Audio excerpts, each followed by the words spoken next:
כמו שאנחנו רואים אותם כאן היום, 4,500 ילדים צעירים שיחד עם התאחדות ספורט בתי הספר כאן יצמחו ספורטאי ההישג הבאים, וכל היתר יעשו ספורט.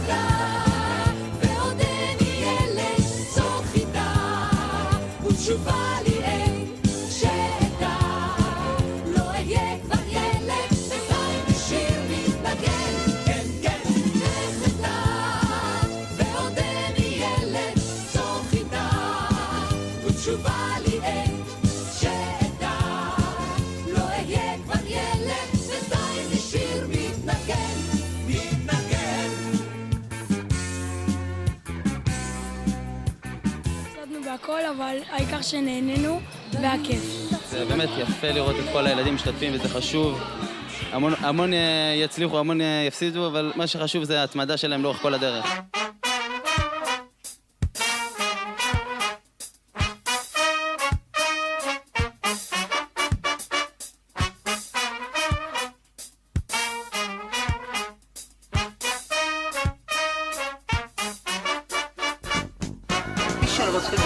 אלה לא יכול לגדול להיות ספורטאי הישג בסופו של דבר.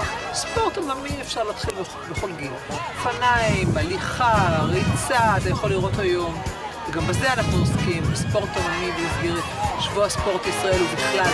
בין יום אחד זה אך נולד, עיניים אור פקח מיד, ביום שני קם שתהיה גדול, מה תהיה?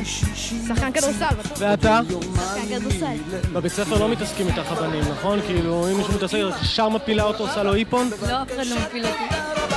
ילד פלא, ילד פלא, ילד פלא, פלא, פרה פרה פרה פרה, ילד פלא, ילד פלא, ילד פלא, פלא, פרה פרה פרה פרה. בטורניר יש כמה קבוצות שמחולקות לשני בתים.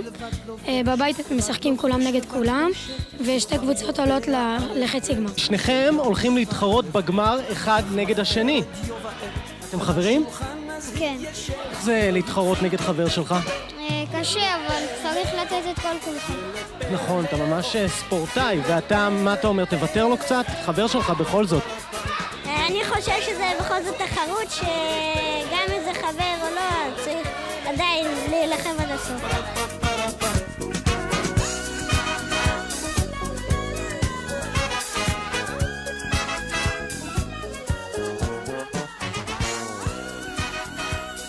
זה חשוב מאוד החגורות, בעצם זה ידע של תרגילים. אז יש בינינו הבדל גדול כרגע.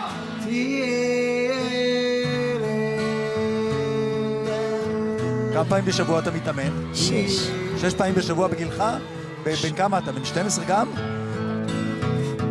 כן, בכל מצב, ואפילו עכשיו, גם אתה עוד ילד קטן, תהיה ילד. אנחנו מוצאים אותם הם עושים ספורט ואנחנו מעודדים את זה, אנחנו בשיתוף פעולה עושים את הפעילות הזאת, מתוכם יצמחו הספורטאים הבאים. כן, בכל